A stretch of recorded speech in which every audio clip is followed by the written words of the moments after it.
Hello बच्चों। चलिए प्रश्न को समझते हैं। मेंडलीव की आवर्त सारणी ने कुछ तत्वों के परमाणु द्रव्यमानों में सुधार किया, समझाइए। तो मेंडलीव की आवर्त सारणी में कुछ कमियां थी और उन कमियों को बाद में सुधारा गया और आधुनिक आवर्त सारणी में वो सुधार करके आए। पहले हम इस प्रश्न की मुख्य अवधारणा देख लेते हैं। हमें क्या पूछा गया है? मेंडलीव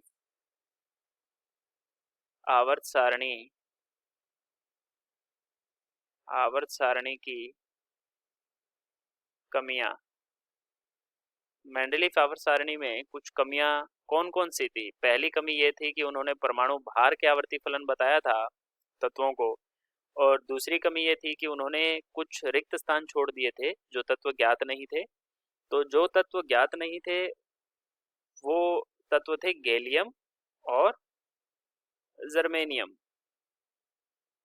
इस गैलियम को इन्होंने एका एल्यूमिनियम कहा। इनका स्थान छोड़ दिया था, जो कि इसका नाम पहले ही दे दिया था, स्थान छोड़ दिया था एका एल्यूमिनियम। और दूसरे वाले जर्मेनियम को इन्होंने कहा था एका सिलिकन। और इनके द्रव्यमान भी इन्होंने पहले से अनुमान कर दिए थे कि इतने द्रव्यमान होंगे। इसका अनुमानित द्रव्यमान जो था, अनुमानित द्रव्यमान, ये गैलियम के लिए अनुमानित द्रव्यमान 68 था और जर्मेनियम के लिए ये 72 था।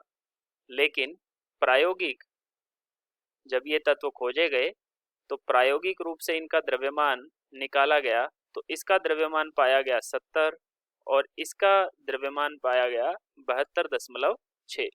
तो ये ऐसे तत्व थे जिनके द्रव्यमान में फिर से सुधार किया गया था। आशा करते हैं आपको समझ आया होगा। धन्यवाद।